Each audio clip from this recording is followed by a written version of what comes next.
Diabetes உள்ளவங்களுக்கு அருமையான ஆரோக்கியமான வெஜிடேரியன் காலை உணவு இன்னைக்கு பார்க்க போகிறோம். இது குதிரைவாலி, இது திணை.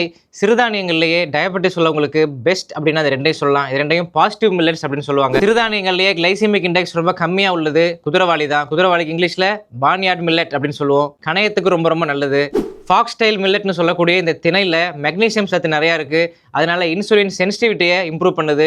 இது ரெண்டுமே டயபெட்டிஸ் உள்ளவங்களுக்கு அருமையான உணவு. இதை ஒரு பங்கு எடுத்துக்கிட்டு 5 பங்கு தண்ணி ஊற்றி நல்லா வேக வச்சிடணும். வேக வச்சதுக்கப்புறம் அந்த தண்ணியை வடிகட்டிடணும். ராத்திரி 8 மணிக்கு இது கூட தயிர் ஊற்றி ஊற வச்சிடணும்.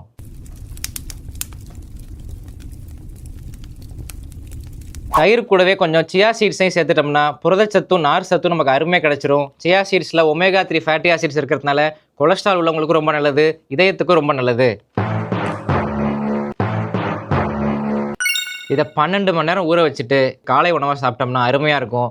பழைய சாதமும் இதே கான்செப்ட் தான். 12 மணி நேரம் தயிரோடு சேர்ந்து ஊறும் பொழுது ப்ரோபயோட்டிக்ஸ் வயிற்றுக்கு நன்மை செய்யக்கூடிய பாக்டீரியா கிடைக்கிது. அதனால கட் பிரெயின் ஆக்சிஸ் நல்லா இருக்குது. நம்மளோட இன்சுலின் சென்சிட்டிவிட்டி நல்லாயிருக்கும். வெள்ளை அரிசியை விட இதில் மாவுச்சத்து கம்மி. அதுவும் 12 மணி நேரம் ஊறும் பொழுது ரெசிஸ்டன்ட் ஸ்டார்ச் ஃபார்ம் ஆகிடுது. அது ரத்தத்தில் போய் இம்மிடியட்டாக சுகராக கலக்காமல் ஸ்லோவாக கலக்குது. ஸோ டயபெட்டிஸ் உள்ளவங்களுக்கு அருமையான காலை உணவு.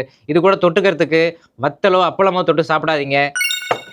புரதச்சத்து மிகுந்த பச்சை பட்டாணி, பச்சை பயிறு, சுண்டல், நிலக்கடலை போன்றவற்றை சைட் டிஷ்ஷாக யூஸ் பண்ணிக்கங்க. அடிக்கிற வெயிலுக்கு குளு குளுன்னு அருமையான ஆரோக்கியமான காலை உணவு தயார்.